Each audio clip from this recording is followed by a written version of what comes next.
Alors l'histoire du domaine, elle remonte à très longtemps puisque les premières traces qu'on a retrouvées, elles datent de l'an 1000. Et l'histoire du parc zoologique en lui-même a commencé en 1919 au rachat du domaine par le célèbre Jean Delacour.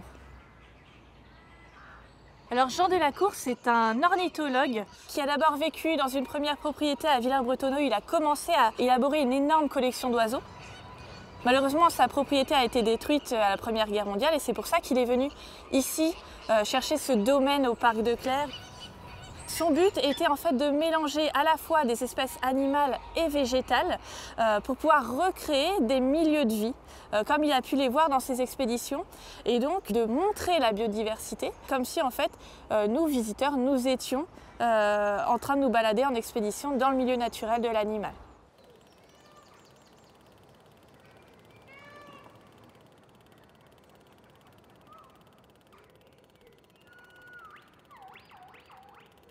Entre 1920 et 1939, c'est la grande période faste du parc de Clères. Il faut savoir que de 1920 à 1930, le public n'y a pas accès et c'est uniquement les amis de Jean Delacour, les scientifiques, les politiques, les personnes des arts et des lettres qui vont venir visiter le parc. Jean Delacour va profiter de ces 10 années pour faire de nombreuses expéditions. De ces expéditions, il va beaucoup étudier, ramener de nombreuses connaissances et il va aussi ramener des spécimens ici au parc de Clères. À partir de 1930, il va ouvrir le parc au public. Et c'est donc à ce moment-là qu'on va avoir les premiers visiteurs dans le parc de Clères.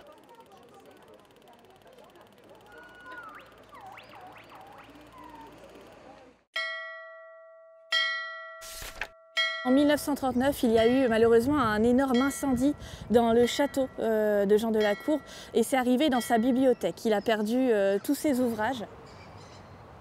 Ensuite, la guerre éclate et Jean Delacour va devoir s'exiler aux États-Unis. En attendant, au parc de Clères, eh bien, il y a des bombardements successifs qui vont détruire une grande partie du parc, qui vont détruire les collections botaniques, les collections animales. On va avoir malheureusement tous les animaux qui vont disparaître, soit à cause des bombardements, soit à cause de la chasse qui aura lieu par les occupants, puisque le château va être occupé par les Allemands pendant quelques années à la fin de la guerre.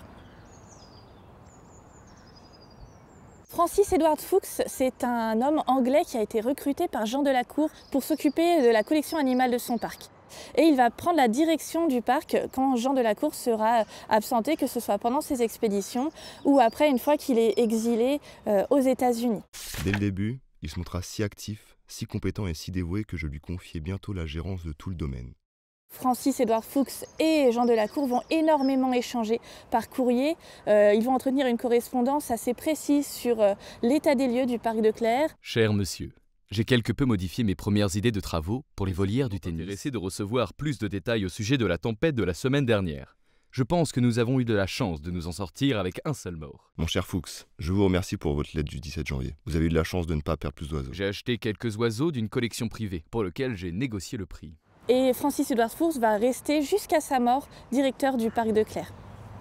À la mort de Fuchs, Jean Delacour décide de léguer son parc au Muséum national d'histoire naturelle. Ensuite, en 2013, c'est le département de Seine-Maritime qui va récupérer à la fois la gestion et la propriété du parc. Alors aujourd'hui, le parc de Clères travaille dans la continuité des travaux de Jean Delacour. Nous avons 3 missions obligatoires, la mission de recherche scientifique, la mission de conservation des espèces et enfin la mission d'éducation à l'environnement.